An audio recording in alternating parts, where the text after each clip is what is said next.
Magandang umaga! Kumusta po? Narito po ulit ang update natin para sa lagay ng ating panahon.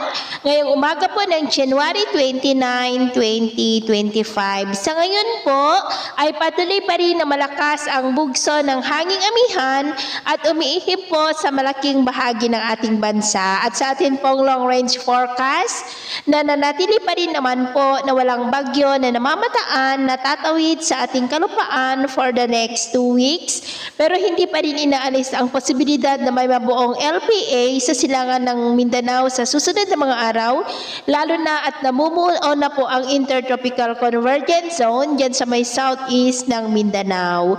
At sa lagay po ng ating panahon, ngayong madaling araw ay may mga isolated rains sa may Cagayan, Apayao, Isabela, ilang bahagi ng Quezon, Calapan, Kalayaan Island, Bicol Region, Samar Provinces, Leyte, ilang bahagi ng Bohol, Cebu, Northern Negros, Aklan, Capiz, Misamis Oriental, Surigao Provinces at Holosulu. At mamaya po ay sisikat pa rin ang araw sa malaking bahagi ng bansa pero may tsansa pa rin ng cloudy skies with isolated rain sa may Cagayan, Apayao, northern part ng Isabela, ilang bahagi ng Quezon, Calapan, Bicol Region, Aklan, Capiz, Cadiz, Escalante, Cebu, ilang bahagi ng Bohol, Leyte, Samar Provinces, Surigao Provinces, Holosulu at Tawi-Tawi.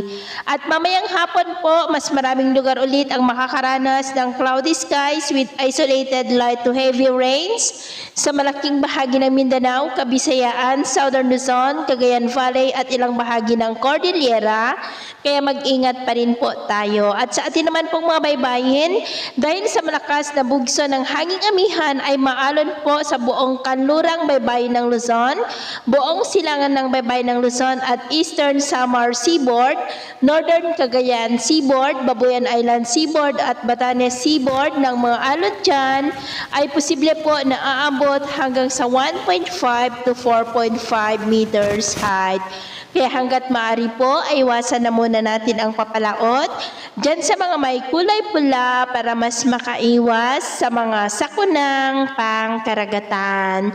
So, yun po lang latest update natin sa araw na ito. Ako bumuli si James na nagsasabing sa kahit na pagsubok po na darating sa ating buhay, huwag na huwag po tayong mawawalan ng pag-asa. Thank you and God bless!